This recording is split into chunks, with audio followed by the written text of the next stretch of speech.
बिस्मिल्लाहिर्रहमानिर्रहीम। बच्चों हमारे पास यहाँ पे क्वेश्चन नंबर 10 है। Planet is describing an ellipse about the sun as focus.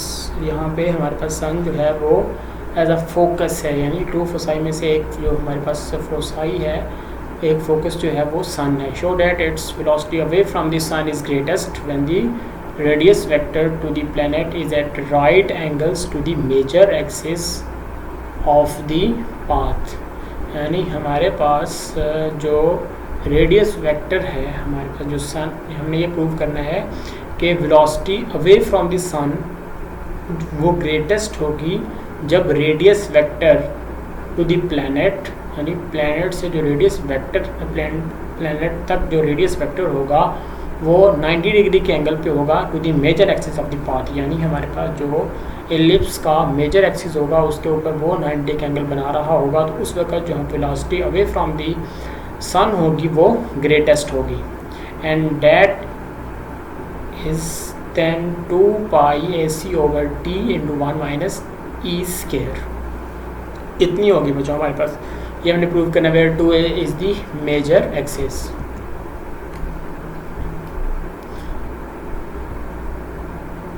Is the eccentricity, T is the time period, ये सारा कुछ यहाँ पे बताया गया है। और ये आपके पास एलिप्टिकल पाथ है और यहाँ पे फोकस है, इसको हमने सन के तौर पे, यानी जो फोकस है वो सन है हमारे पास और ये प्लैनेट है जो मूव कर रहा है। तो बच्चों हमारे पास एलिप्टिक ऑर्बिट होगा, उसकी जो पोलर इक्वेशन है पोलर फॉर्म में वो हमारे पास होती है R is equal to L over 1 plus E cos theta. तो इसको हम लिख सकते हैं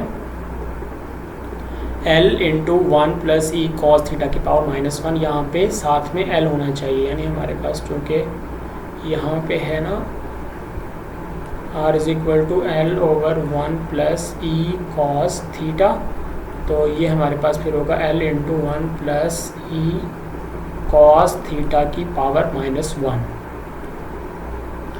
ये फॉर्म होगी हमारे पास। यहाँ पे L को लिखना चाहिए। फिर हमने इसको डिफ्रेंशिएट किया विद रिस्पेक्ट टू T, तो आपके पास क्या आ जाएगा बच्चों माइनस, यानी इसकी पावर पहले पावर से कम किया, पावर इसकी -1 है तो -1 शुरू में लिखा, L पहले मौजूद था तो -L हो गया 1 प्लस E कॉस थीटा की पावर -2 और साथ में इसका डेरिवेटिव करेंगे तो 1 का 0 हो गया। E कॉस थीटा का E वैसे ही कांस्टेंट है। एक्सेंट्रिसिटी हमारे पास यहाँ पे होगी एलिप्स की, तो ये E साइन थीटा का डेरिवेटिव क्या आ जाएगा आपके, कॉस थीटा का डेरिवेटिव माइनस साइन थीटा, तो यहाँ पे आ गया माइनस E साइन थीटा और फिर थीटा का डेरिवेटिव, एंगल का derivative with respect to T, तो D थीटा ओवर DT और उसकी जगह हमने थीटा डॉट लिख दिया। इसको सिंप्लीफाई करेंगे थोड़ा, माइनस माइनस प्लस हो जाएगा L E साइन थीटा और साथ में 1 प्लस E कॉस थीटा की पावर -2 को नीचे लिख दिया, जाके इसका स्केयर लिख दिया। और यहाँ से बच्चों हमारे पास क्या आ जाएगा,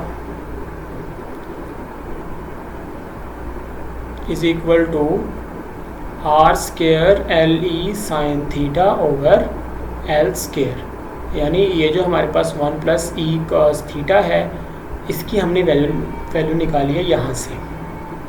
देखिए यहाँ पे हमारे पास है ना R is equal to L over 1 plus E cos theta, तो 1 प्लस E कॉस थीटा किसके इक्वल होगा, L ओवर R के। तो यानी हमारे पास 1 plus E cos theta equal होगा L ओवर R के। तो अगर हम रेसिप्रोकल करते हैं तो ये किसके इक्वल होगा, 1 प्लस E कॉस थीटा का स्क्वायर, ये इक्वल होगा, इसका रेसिप्रोकल करके स्क्वायर कर दें R square over L square के। और यहाँ पे हमने यही किया है कि इसकी जगह पे R square over L square रख दिया है और L E साइन थीटा वैसे ही, थीटा डॉट वैसे का वैसे ही आ गया साथ में। अब तो यहाँ पे आपको पता है कि R square theta dot capital second law में पढ़ा था कि ये किसके इक्वल होगा, H के इक्वल होगा, तो उसकी जगह हमने H रख दिया और ये E वैसे ही और साथ में साइन थीटा और ये L एक कैंसिल आउट हो जाएगा हमारे पास, नीचे L बच गया। ये भी हम पढ़ चुके हैं कि H is equal to mu, H square is equal to mu L होता है। अगर हम स्क्वायर रूट करेंगे तो H की value square root of mu L आ जाएगी, तो वहाँ पे हमने बच्चों H की value square root of mu L रख दी और साथ में E साइन थीटा आ गया आपके पास। तो यहाँ से जो स्क्वायर रूट ऑफ एल है वो नीचे, क्योंकि स्क्वायर रूट ऑफ एल का स्क्वायर इसको लिख सकते हैं, तो एक स्क्वायर रूट कट जाएगा, तो आपके पास क्या आ जाएगा बच्चों, ई वैसे ही square root of mu over square root of L sine theta आ गया। यहाँ से D are over D T है वो आ गया है E square root of U square root of mu over square root of L sine theta. इसका मतलब है कि D are over D T जो है वो डिपेंड करता है साइन थीटा पे, और साइन थीटा ज़ाहिर है अपने एंगल पे डिपेंड करता है, और आपको पता है कि साइन थीटा जो है इसकी रेंज होती है -1 से 1 तक। तो साइन थीटा की जो हमारे पास मैक्सिमम वैल्यू आ सकती है वो 1 आ सकती है, इससे ज़्यादा साइन थीटा की वैल्यू हमारे पास नहीं आ सकती। आपको ये बात ज़हन में रहनी चाहिए कि साइन थीटा जो होती है उसकी वैल्यू हमारे पास हमेशा -1 और 1 के दरमियान होती है। तो मैक्सिमम कितनी आ सकती है, 1 आ सकती है। तो जो हमारा बेसिक एंगल है वहाँ पे थीटा इज इक्वल टू π/2 पे साइन थीटा 1 आता है। इसका मतलब है थीटा इज इक्वल टू π/2 के ऊपर साइन थीटा मैक्सिमम होगा, तो d are over D T भी मैक्सिमम होगा। तो इसका मतलब ये होगा कि हमने maximum D R over D t maximum find out करने के लिए साइन थीटा की जगह π/2 पुट किया, तो साइन π/2 1 हो गया, तो ये वैसे ही ख़त्म हो गया। E square root of mu over square root of L आ गया। Using the formula of time period, ये हमने बच्चों पढ़ा था कैपिटल थर्ड लॉ में, T is equal to 2π(a⁴(3/2) over square root of mu. I think वहाँ पे हमने पढ़ा था T square is equal to 4π² a³ over mu, ये पढ़ा था। तो इसका आप स्क्वायर रूट करेंगे तो आपके पास टी की वैल्यू मिल जाएगी। ये हमारे पास टाइम पीरियड है, और यहाँ पे अगर हम यहाँ से स्क्वायर रूट ऑफ म्यू की वैल्यू को फाइंड आउट करें तो square root of mu is equal to 2π(a⁴(3/2) over T आ जाएगा। ये इसको इक्वेशन नंबर 2 का नाम दे दिया। उसके बाद इलिप्स के लिए जो आप याद रखें कि लेटेस्ट रेक्टम जो होता है इलिप्स के लिए वो होता है 2b² over a, where b is the semi minor axis, a is the semi major axis.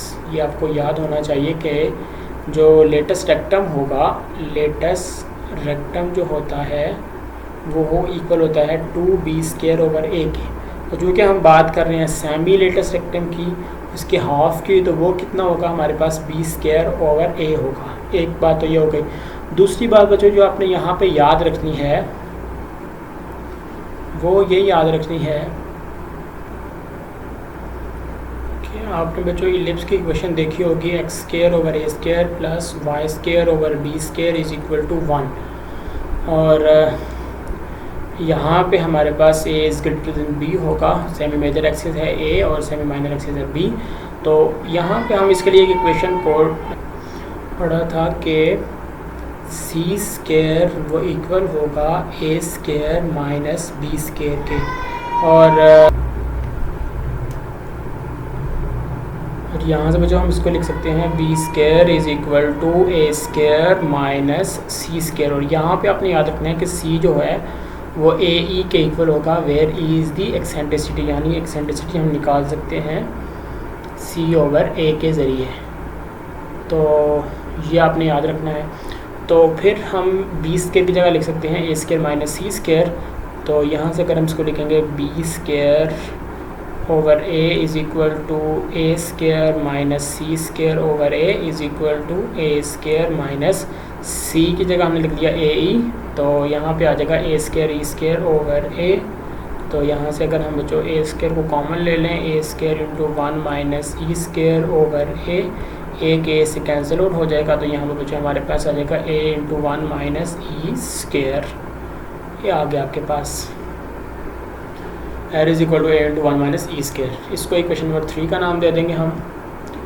Putting these values from 2 and 3 in 1, equation number 1 के अंदर स्क्वायर रूट ऑफ l की जगह हमने ये लिख दिया, और स्क्वायर रूट ऑफ म्यू जो है उसकी वैल्यू रख दी, तो आपके पास ये आ गया। तो d are over D t maximum हमारे पास क्या आ गया बच्चों, 2π(a⁴e) over t square root of 1 minus e², which is the required velocity of the planet. Maximum हमने वेलोसिटी जो फाइंड आउट करनी थी वो यही फाइंड आउट करनी थी और यही प्रूव करना था। तो बच्चों ये आपके पास आपका लास्ट क्वेश्चन था इस एक्सरसाइज का। हम नेक्स्ट जो हमारे पास चैप्टर है उस पर बात करेंगे मज़ीद अगले लेक्चर्स में। अल्लाह हाफ़िज़।